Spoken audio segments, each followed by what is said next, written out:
কারণ জুলাইখাই শুধু শেষ না, যুগে যুগে জুলাইখার এরকম হাজারো ভাই বোন আসবে দুনিয়ায়।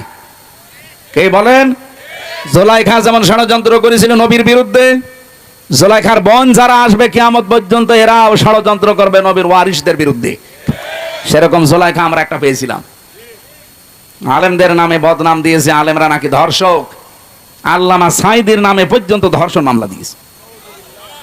যেই মহিলাকে সাজিয়ে নিয়ে এসেছিল পিরোজপুর থেকে, যে বলবেন যে আমাকে ধর্ষণ করেছে, অ্যাডভোকেট তাজুল ইসলাম আদালতে জিজ্ঞাসাও করেছে যে ওই মেয়ে, আপনাকে কি মাওলানা সাঈদী ধর্ষণ করেছে? বলছে জি হ্যাঁ। আপনার ওই সময় বয়স কত ছিল, আপনি জন্ম তারিখ বলেন? বলছে 1975 সালে আমার জন্ম। ধর্ষিতা হয়েছেন কত সালে? 1971 সালে।